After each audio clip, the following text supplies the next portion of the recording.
మీకు ఒక విచిత్రం తెలుసా? బంగ్లాదేశ్ వాళ్ళు పాకిస్తాన్తో గొడవపడ్డారు.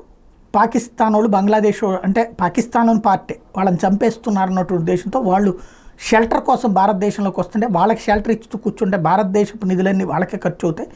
వాళ్ళకంటూ మనం ఒక బాధ్యతగా వాళ్ళ దేశాన్ని వాళ్ళకి అప్పచెబుదామని ఇందిరాగాంధీ మన సైన్యాన్ని పంపించింది, యుద్ధం చేసింది.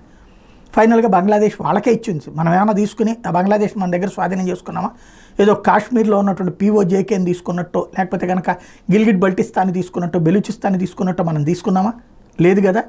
కానీ మనల్ని ట్రైటర్స్ కింద చూపెట్టే ప్రయత్నం చేస్తుంది పాకిస్తాన్ అనే దుర్మార్గ దేశం. మన దేశంలో కూర్చుని వాగే కోతలు కూసేటటువంటి పిచ్చి సన్నాసులు కూడా ఉంటారు. ఇందులో ఇంకో విచిత్రం ఏంటంటే 1970లలో లక్షలాది మంది ప్రజల దగ్గర నుంచి 5 పైసలు చొప్పున అప్పట్లో వసూలు చేసేవాళ్ళు బస్ టిక్కెట్ల మీద. ఏంటయ్యా అంటే 5 ఏళ్ల పాటు వసూలు చేశారు. బంగ్లాదేశ్ రిలీఫ్ ఫండ్ అని చెప్పి.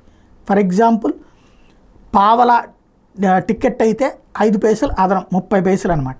ఈ అదనంగా వచ్చిన డబ్బులతో బంగ్లాదేశ్ను పోషించాం మనం. బంగ్లాదేశ్కి సంబంధించి వాళ్ళకి డబ్బులు ఇచ్చాం. ఆ డబ్బులతోనే ఆనాడు వాళ్ళు బ్రతికింది. వాళ్ళకి కొత్త దేశం ఏర్పడినప్పుడు వాళ్ళు సెటిల్ అవ్వడం కోసం ఈ దేశంలో ఉన్న ప్రతి ప్రజలు 70లలో, అంటే నేను ఇంకా అప్పుడు పుట్టింది 74 ఆ టైంలో పుట్టా, అంటే మా టైంలోనే డబ్బులు చెల్లించడం బిగిన్ చేసాం.